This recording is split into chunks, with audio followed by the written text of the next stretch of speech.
Ferguson, c'est juste un Giroud qui a eu beaucoup de moyens. C'est pour ça qu'il a réussi. De Laurenti, parce que le mec, il dépense 1 euro, il meurt. C'est quand même pas de ma faute si je préfère Ronaldinho à Zidane. Que Arsène Ben Arfa n'a rien à envier à Lionel Messi. Si tu nous dis que Rudy Garcia il a le niveau pour entraîner le Napoli, alors Balerdi il a le niveau pour jouer au Real Madrid. J'ai pas peur de dire que Bounassar, à son prime, il avait 4 casse-coups dans chaque orteil. Salut à tous, je suis super content de vous retrouver pour un nouvel épisode de FC Copains. Pour m'accompagner aujourd'hui, je suis avec Théo. Salut mon copain. Salut, Jaja, tu vas bien? Merci pour l'invite. Encore une fois, toujours un plaisir d'être ici. Et pour une fois, on va pas parler d'un joueur de la Roma, on va parler d'autre chose avec toi. C'est bien, ça permet de montrer que tu peux t'intéresser bien évidemment à d'autres sujets que ton club de cœur. Bien sûr, surtout quand on parle de mon petit protégé. Ah bon, alors tu commences déjà à montrer un peu les crocs en disant que c'est ton protégé. Bon, vous connaissez maintenant le principe du live. Deux chroniqueurs s'affrontent pour répondre à la question suivante. Donc, Gianluigi Donnarumma vs Guglielmo Vicario, qui doit jouer en national? Je vais défendre Gianluigi Donnarumma pendant que Théo, lui, défendra Guglielmo Vicario. On est toujours OK? Toujours OK. Allez, je débute, je lance mon chrono, c'est parti. Alors, pour moi, Donnarumma, il doit rester le numéro 1 en sélection. Alors, je sais bien que ses performances, elles posent question et qu'on a le sentiment que le joueur, depuis maintenant 2 saisons, ne progresse plus, voire à certains moments qu'il régresse. Évidemment, son jeu au pied pose problème, c'est un secret pour personne, mais à l'heure actuelle, il reste, pour l'instant, en tout cas dans les faits, le numéro 1 dans son club. Et même ces derniers temps, alors qu'il y a eu la réintégration de Keylor Navas au Paris Saint-Germain, Luis Enrique a semblé montrer que Donnarumma était toujours le numéro 1 et qu'il n'y avait pas on va dire, de débat à ce niveau-là. Donc en club, il n'est pas contesté. Alors, je sais bien que là, pour la place de titulaire en sélection, il a un vrai concurrent en face. Parce que c'est vrai que Vicario, à la différence de Meret ou de Sirigu ou de tous les joueurs qui ont gravité autour de Donnarumma ces dernières années, là, on voit bien qu'il y a un niveau de performance qui est plus important. Et on va dire que sa gestuelle, ses arrêts réflexes, même sa manière de commander sa défense, ça montre que c'est un gardien de très haut niveau, que n'était pas principalement Meret, qui a été le concurrent de Donnarumma ces dernières années. Donc pour ça, ok, je veux bien entendre que Vicario est un concurrent sérieux. Mais je pense que lui donner la place de numéro 1 maintenant, dans ce parcours de qualification qui peut être véritablement casse-gueule pour tous les joueurs qui y participent, ce ne serait pas un cadeau. Et on va lui mettre une pression un peu inconsidérée sur les épaules. Et comme on sait, les prochains matchs de la nationale, ils sont décisifs pour la qualification. Ce n'est pas pour aller se prendre du bon temps ou faire des ajustements, c'est vraiment pour se qualifier à l'Euro. Et je pense que malgré qu'il puisse être en capacité de pouvoir élever son niveau de jeu, je pense que ça serait lui mettre trop de pression tout de suite et peut-être le cramer par la suite. Donc, moi, j'ai envie de voir Vicario, peut-être dans les prochains mois, commencer à avoir des sélections, mais l'installer tout de suite, je pense que c'est trop prématuré. C'est pour ça que je pense que Donnarumma doit rester numéro 1 pour l'instant. Voilà pour ma part. Je lance le chrono pour toi. C'est parti, mon copain. Génial. Voilà, écoute, moi, avant toute chose, j'aimerais bien tout d'abord en fait souligner l'importance qu'a eu Donnarumma à l'Euro 2021. Je pense que sans lui, l'Italie n'est pas championne d'Europe, sincèrement. Enfin, on a pu voir même lors de ses prouesses, lors des tirs au but, en fait, tout simplement. Maintenant, une question se pose. Donnarumma, comme tu l'as dit, ça fait 2 ans qu'il ne progresse pas, qu'il régresse même selon moi. On a pu le voir également ici contre la Macédoine, il n'est pas totalement blanc sur le but qu'il encaisse, en fait, tout simplement. Et au-delà de ça, enfin, tu le sais, hein, ça fait 2 ans que je fais ça, que j'en parle tout le temps, en fait, sur WhatsApp ou autre, via le Fantacalcio. C'est Vicario. Vicario, je suis tombé sur lui une fois lors d'un match, puis un second, puis un troisième. Et j'ai trouvé ce gardien impressionnant, voire même exceptionnel, tout simplement. Et Empoli, si aujourd'hui ils sont peut-être aussi si beaux au classement, c'est peut-être parce qu'ils ont perdu leur gardien, en fait, tout simplement. Là, il arrive à Tottenham dans une équipe où Harry Kane n'est plus là. Il gère sa défense d'une main de maître. Il n'y a pas une seule fois où je ne vais pas sur Twitter pour aller voir un petit peu ce que pensent justement les supporters de Vicario. Et il te sort tout le temps des masterclass, en fait, des arrêts réflexes assez incroyables. Et du coup, je pense que pour moi, aujourd'hui, il a vraiment sa place au sein de la nationale en tant que titulaire, très clairement. Tu parlais de pression tout à l'heure. Moi, je pense que ce gardien-là, en fait, il doit bien sûr ressentir la pression un peu comme tout le monde, mais c'est le meilleur. Et tu vois, aujourd'hui, il arrive en fait à, comment dire, à gérer et à guider sa défense à Tottenham, alors qu'il était à Empoli l'année dernière. Aujourd'hui, cette année-ci, on verra que Tottenham, enfin, vous verrez que Tottenham va vraiment jouer les premières places en Première Ligue. Et pour ça, il faut un grand gardien. Et selon moi, Vicario a les épaules pour être aussi bien le gardien de Tottenham et peut-être même dans un futur peut-être proche, un gardien peut-être encore d'un club encore plus grand, mais également en fait de l'Italie. Et on n'enlèvera pas ça de l'esprit parce que ce soit via son jeu au pied ou via ses arrêts réflexes, pour moi, il est vraiment au top. C'est vraiment du très très grand niveau, quoi. Ok, bah écoute, je partage une partie, forcément, parce que tu l'as dit, que ça soit depuis qu'il est à Tottenham, mais même quand il était à Empoli les 2 dernières saisons, on a tous globalement vu les qualités de ce gardien. Cet été, il y avait forcément la question qui se posait au niveau de est-ce qu'il va être en capacité de pouvoir passer on va dire le cap dans un club de première ligue, évidemment plus ambitieux qu'Empoli.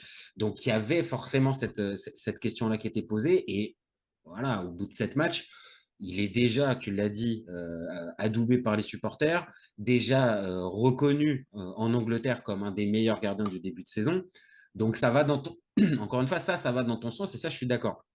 Maintenant, est-ce que cet argument que moi j'essaie de sortir, on va dire, est plus psychologique, est-ce qu'il est prêt mentalement à pouvoir assumer cette succession? Parce que cette succession-là, elle est pas simple. Tu l'as dit, il y a l'Euro 2021, mais il y a aussi des matchs importants qu'il a pu faire, Donnarumma. Donc, est-ce que tu penses qu'il est capable? Moi, c'est là où j'ai des doutes, tu vois. Moi, je pense qu'il est capable, bien sûr que oui. En fait, quand tu es un grand gardien, ce qu'on te demande, c'est pas de sortir 10 parades sur le match, c'est de sortir en fait une parade, parfois la parade importante. Et il le fait assez souvent, je trouve, hein. Franchement, ici, avec Tottenham, il a réussi plusieurs fois quand il a joué cette saison. Il a sorti parfois juste peut-être une seule parade qui a été super Mhm. intéressante. Ici, par exemple, encore ce week-end, il sort une double parade contre Liverpool. Ouais. Et ça lui arrive assez souvent. Et en fait, déjà de passer de Empoli à Tottenham, déjà changer de championnat, etc., etc. Souvent, il faut peut-être un petit peu, une petite phase d'adaptation, chose qu'il n'a pas eu besoin actuellement, en fait, tout simplement parce qu'il te sort toujours des masterclass avec Tottenham, Et que sincèrement. peut-être aussi, il a 26 ans aussi. Donc, on va Il a dire 26 peut-être ans, bien sûr. peut-être dans la maturité, il était peut-être prêt et capable à ce moment-là de pouvoir accepter la concurrence, enfin, accepter le départ, accepter tous ces changements-là, à la différence d'un Donnarumma qui est peut-être parti très, très, peut-être pas trop, mais peut-être très tôt C'est de ça, ce. voilà. Et au-delà de ça, après, on va pas revenir sur le projet sportif du PSG, mais bon, pour moi, c'est un peu le néant. Et voilà. D'ailleurs, pour moi, Verratti a totalement gâché sa carrière en restant au PSG durant Ça, quasiment l'intégralité de sa carrière. Bon, ça ne tient qu'à moi, ce sont mes pensées. Maintenant, c'est mon opinion maintenant, plutôt. Maintenant, moi, je vais partir du principe que le plus fort doit jouer. Et aujourd'hui, selon moi, Vicario, il a tout pour être plus grand que Donnarumma, selon moi. À l'instant T, je dis pas que Vicario est un meilleur gardien que Donnarumma, je dis que pour l'instant, Vicario est meilleur que Donnarumma. C'est aussi Si simple on, que ça. si on fait le focus, allez, de toute façon, pour un gardien, on va dire que c'est assez simple de comparer les gardiens parce que il y a des points similaires. Bon, allez, le jeu au pied, bon, ça va être difficile Vicario. là pour moi d'arriver à te dire que Donnarumma a un meilleur jeu au pied que Vicario. Ok, pas de problème. Après, pour ce qui est, on va dire, de son attitude à commander la défense. Comme on l'a dit tout à l'heure, je trouve que Vicario est assez bluffant à ce niveau-là. Euh, Est-ce qu'il est, voilà, supérieur à Donnarumma? Ouais, j'aurais tendance à dire que oui. Tu confirmes? Si j'ai un exemple par rapport à ça, Tottenham-Arsenal, Romero qui met un but contre son camp et qui provoque un penalty. Vicario, pendant l'intégralité du match, il a fait en fait qu'encourager en fait sa défense et ses défenseurs. Et ça nécessite, par exemple, Romero et Van de Ven, ça fonctionne super bien. Mhm. Mais derrière, en fait, il y a un gardien qui est là et qui justement guide sa défense, etc., etc. Pareil avec Udogie. Udogie, il fait pour moi un bon début de saison. Il est comme titulaire à Tottenham à son âge Mhm. et il vient de Vérone, hein, il vient de l'AS Vérone. Du coup, voilà quoi. Je pense que voilà, il y a vraiment aussi cette communication qu'il arrive à avoir. Et je trouve que ce mec est super humble. si on va même encore plus loin, parce que même, enfin, ici, on peut voir la photo, en fait, Vicario Donnarumma, qui sont ensemble. Il avait fait une description, une déclaration plutôt sur Instagram en disant qu'il ne comprenait pas les sifflets qu'il y avait eu contre Donnarumma à Oui, c'est San vrai. Siro. C'est vrai, c'est vrai. Et ce gars-là a l'air super, super sain, en fait. Il a l'air vraiment d'être vraiment même pas en concurrence ou quoi que ce soit. Et je pense que c'est un état d'esprit aussi derrière à avoir. Et je pense qu'il a totalement état d'esprit pour pouvoir guider sa défense de la meilleure des manières, quoi. Ok, donc sur cet axe, allez, à la limite, je suis d'accord, parce que c'est vrai qu'en plus, Donnarumma, vu qu'on a eu pas mal, on n'a pas eu pas mal de dingueries ces dernières semaines, ces derniers mois, c'est vrai qu'il n'a pas tendance à rassurer sa défense, forcément, plus qu'un Vicario. Après, on va dire là où j'ai encore tendance à penser que Donnarumma est devant, c'est et sur sa ligne et sur l'impression renvoyée à l'attaquant. Alors, c'est paradoxal parce qu'on vient de dire tout un tas on va dire de boulettes et de manque d'assurance renvoyées par Donnarumma, mais j'ai l'impression quand même qu'en face à face, quand Donnarumma arrive devant toi, n'importe quel attaquant, bah oui, il occupe l'espace, j'irai pas jusqu'à il fait peur, mais il a peut-être un côté plus fort peut-être que peut l'avoir Vicario. Je suis pas en désaccord avec toi. Maintenant, je pense que si c'est important d'avoir une certaine vivacité, selon la vivacité, ben, encore une fois, Vicario est peut-être devant aussi. Donc, Bah ouais, là, il a perdu. Sur après, la vivacité, ouais, il a perdu Donnarumma. Ça, c'est vrai. Ça, c'est vrai. c'est un problème de riche, hein, tu vois. Il vaut mieux avoir de bons gardiens que de gardiens pas très bons. Mais aujourd'hui, non, si on part du principe que le meilleur doit jouer, aujourd'hui, Vicario devrait jouer. Après, je te rejoins aussi sur l'aspect psychologique. Je te rejoins sur le fait que mettre peut-être un Donnarumma qui est comme un pilier du vestiaire avec l'Italie, enfin, faut dire ce qui est, Mhm. sur le banc, ça ferait quand même pas mal jaser. Mais alors, du coup, si on part de ce point de vue-là, alors Donnarumma est plus jeune que Vicario. Donnarumma va jouer toute sa vie en tant que gardien et Vicario ne jouera jamais en tant que gardien avec l'Italie, quoi. Mais non, mais bien sûr, c'est-à-dire il y a un côté, et forcément, c'est symbolisé par encore plus par ce changement de sélectionneur. Euh, Même si la question aurait eu du sens si Mancini était resté, je pense que là, ça se pose parce que, à nouveau sélectionneur, peut-être on remet les choses à plat et peut-être que la place de Donnarumma qui a été gagnée avec Mancini et parce que tu l'as dit aussi, par ses belles performances aussi, hein, il les a pas eues juste par son statut, À mais parce l'Euro, il qu'il faut est, quand même. voilà, à l'Euro, tu l'as dit, c'est vrai, il est officiellement le meilleur gardien et le meilleur joueur du tournoi, c'est pas pour rien. Donc évidemment, il y a ça, mais peut-être que c'est symbolisé par l'arrivée de Spalletti qui doit normalement, on va dire, arriver avec un œil neuf et se poser la vraie question sur le poste de gardien. Alors, il nous a donné une première indication en mettant Donnarumma aux deux matchs et en le mettant carrément capitaine pour le second match. Maintenant, ça n'empêche que tu vas pas me contredire. Il y a eu un sondage qui a été fait sur la Gazzetta pendant ce week-end-là, où vraiment, où on posait la question qui doit jouer en sélection. Et je crois que c'était Vicario qui a obtenu plus de pourcentage. Ouais, ouais, mais il commence à se révéler, je pense, depuis une bonne année maintenant, Vicario, franchement. L'année dernière, encore une fois. Après, il avait quand même été blessé pendant tout un petit temps, hein. C'était Perezen qui avait pris sa place l'année Mhm. dernière en Serie A pendant quelques semaines. Mais ouais, non, c'est un gardien que je trouve vraiment très, très, très fort. Et ça fait même longtemps que j'avais plus vu un gardien aussi fort, en fait, tout simplement. Bien sûr, il y a des gardiens meilleurs, hein. Pour moi, bah, Courtois est un super gardien, même s'il est blessé actuellement. Enfin voilà, mais je trouve qu'aujourd'hui, même en première ligue, on va peut-être me parler de Raya ou de Ramsey avec Arsenal, mais sinon, je vois pas énormément de meilleurs gardiens que lui en première ligue. Bah, il y a il y a ton ancien chouchou Alisson, Alisson. Ouais, mais qui j'ai semble l'impression qu'Alisson. aussi avoir peut-être un peu perdu ces Ouais, derniers mois, peut-être. Il est peut-être moins moins impressionnant, peut-être. c'est ça, voilà. Pourtant, j'adore ce gardien, hein, sincèrement. Avec la Rome, voilà, il a sorti des matchs exceptionnels. Ah, et puis même avec Mais Liverpool, mais il est peut-être un peu plus sur le déclin. Tu as raison, peut-être il est un peu c'est moins. ça, voilà. Du coup, là, franchement, avec même Vicario en première ligue, je vois peu de gardiens meilleurs que lui, quoi, sincèrement. Et puis même Buffon l'avait dit récemment, il avait été interviewé, on lui avait demandé quelles étaient en fait enfin, sa relève selon lui, hein, donc les prochains Mhm. grands gardiens. Et il avait parlé de Vicario et de Carnesecchi de Ouais. l'Atalanta, que je connais un peu moins d'ailleurs, j'avoue, parce qu'il a un J'ai peu vu. d'intérim avec Pozzo. Si, et alors, de mémoire, il devait être prêté l'année dernière. Il devait être à, je crois, la Crémonaise. Ouais, c'est ça, voilà, Je ouais. sais plus. Et je l'ai vu à quelques reprises. Oui, c'est intéressant. Maintenant, après, c'est toujours la même chose. C'est est-ce que ces gardiens-là arrivent à passer le Un premier cap. cap, donc en devenant un peu titulaire dans un club de Serie A. C'est toujours compliqué, on le sait. les patrons de clubs de Serie A, surtout en haut, ils sont très frileux à mettre des promotions pour des jeunes Italiens. Donc compliqué pour Carnesecchi, mais oui, je suis d'accord, il était intéressant. Mais évidemment, logiquement, le premier qui arrive en tête avec Donnarumma, bah, c'est Vicario. Et on est en droit de se dire que ces deux-là vont peut-être se partager le poste sur les 10 prochaines années, parce que 23 et 26 ans, non, je pense qu'ils ont tout pour être là pendant une dizaine d'années, hein. Clairement, bah, c'est bien. Après, c'est tant mieux. Vaut mieux ça que l'inverse, comme je disais. Mais ouais, non, mais à voir. Mais sincèrement, j'adorerais vraiment que Vicario puisse continuer à se révéler parce que c'est vraiment un super gardien, quoi. Empoli, je me souviens l'année dernière, il avait sorti une triple parade à un moment donné. Enfin, je me souviens que même le commentateur DAZN avait dit que c'était un chat, quoi. Et Non, mais c'est vrai. Non, il a eu une période à Empoli à multiplier les arrêts réflexes et à carrément gagner pratiquement des matchs à lui tout seul. ouais. Le dernier truc auquel j'étais en train de penser, tu vois, dans l'évaluation entre les deux, mais même, tu vois, c'est le jeu aérien. Le jeu aérien, maintenant, Donnarumma, c'est compliqué aussi, hein. Ouais.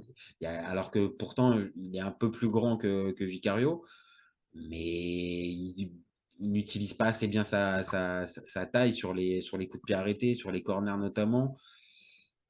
Non, je vais pas te dire qu'au fur et à mesure du débat, tu es en train de me convaincre que Vicario doit jouer, mais on va dire, c'est vrai que sur l'aspect purement technique, j'ai du mal à te contredire. Maintenant, c'est aussi pour des histoires de hiérarchie que j'ai tendance à penser que Donnarumma doit rester, en fait. C'est vrai, ouais, c'est sûr. Après, enfin, je te rejoins aussi hein, pour la hiérarchie, pour l'aspect psychologique, peut-être dans un vestiaire. Ça se comprend et c'est pas non plus volé. Mais pour moi, vraiment, comme je l'ai dit, le meilleur doit jouer. Et pour moi, le meilleur aujourd'hui, c'est Vicario, quoi. C'est simplement ça. Ouais, je pense que ça nous fera une bonne conclusion ça nous fait une bonne conclusion pour le débat. Maintenant, je vais garder encore en tête que Donnarumma peut nous éblouir comme il a pu le faire encore une fois à l'Euro 2021. Je pense que c'est une histoire vraiment de confiance pour lui parce que les capacités, on les a vues. Est-ce qu'il sera capable de pouvoir récupérer cette fameuse confiance qu'il trahit depuis maintenant plus de 2 ans? C'est une vraie question et tu as raison aussi sur un point, c'est pas au PSG que tu peux avoir des vraies certitudes pour remonter un gars. Donc, Et j'espère que du coup, il fera pas une Immobilier parce qu'Immobilier, bon, on lui a donné une confiance aveugle en Italie pendant des années. Et finalement, derrière, finalement, quand on fait le bilan, on est déçu, quoi. Donc, et oui, on est tous frustrés, hein. Je pense que là, n'importe quel supporter est forcément frustré quand tu regardes le bilan. Donc oui, après, il aura toujours pour lui ce fameux Euro 2021 où il a c'est remporté sûr. un titre. Maintenant, c'est toujours Première la même chose. Il ne va pas pouvoir, entre guillemets, manger dessus pendant encore 15 ans. Si les Ouais. performances sont plus haut niveau et que Vicario continue d'enchaîner masterclass sur masterclass, bah oui, peut-être que dans 6 mois, au moment de faire l'Euro, ça sera inversé. Maintenant, j'ai du mal à penser que Donnarumma plonge à ce point-là. Tu vois. Ouais. Maintenant, c'est une C'est vrai. possibilité, hein. J'espère pas non plus en soi, mais voilà, je préfère Vicario titulaire simplement. Ok, bon, bah écoute, j'aurais essayé par tous les moyens, mais j'aurais pas réussi. Écoute, tu restes sur ton Vicario et moi, tu peux te dire que tu as réussi un tout petit peu à me faire changer d'avis et que, encore une fois, si Vicario vient à jouer, ça serait pas une mauvaise chose. Mais peut-être pas on va dire, pour les matchs coup près, par exemple contre l'Angleterre ou contre l'Ukraine. Peut-être se les éviter ceux-là. Donc, la qualification au bout, c'est le plus important. Ok, ouais, bah, écoute, avec le maillot que je porte, je pense que ça se voit. Je vais valider tes propos. Bon, je te remercie Théo pour ce petit moment. Encore un vrai plaisir de faire ce débat avec toi. Merci beaucoup, c'était un plaisir partagé. Et puis bah, tu reviens quand tu veux, tu le sais, tu es à la maison. Et puis bah, nous, Ouais. on se retrouve très vite pour un nouvel épisode. Vous n'hésitez pas à nous donner vos avis et vous nous dire ce que vous en pensez en commentaire. C'est ce qui fait avancer le débat et c'est ce qui nous donne de la force. Et vous gardez en tête qu'on est ouvert toute l'année. Ciao les copains. Ciao. Salut, bonne journée. Cet été, il y avait encore des mecs pour dire que Mourinho c'était l'entraîneur parfait pour le PSG. Pour moi, Giroud est un meilleur neuf que Benzema. J'ai pas peur de dire que Bounassar, à son prime, il avait 4 cafous dans chaque orteil. Marquinhos, capitaine du PSG. Non mais arrête, il a le charisme d'une nuit. Avec un joueur comme Nainggolan, la Belgique sortait la France en 2018. Le débat qui est le meilleur entre Messi et Maradona, alors qu'on sait tous que le meilleur 10 argentin c'est Riquelme. Mais il faut arrêter avec Payet, c'est un grand joueur. Raphaël Leao du Milan AC est une immense fraude. Entre un choc de Ligue 1 Il y a un choc de MLS, je regarde la MLS. Guardiola, meilleur coach de l'histoire, c'est même pas le meilleur coach de l'histoire du Barça. De Laurenti pense que le mec, il dépense 1 euro, il meurt. Merci pour les travaux, Kylian. Maintenant, tu peux aller au Real. Totti, pour moi, c'est un meilleur joueur qu'Alessandro Del Piero. Entre Lizarazu et Candela, je prends Candela. Elle a dit qu'il ouf. C'était pas partie des légendes du football.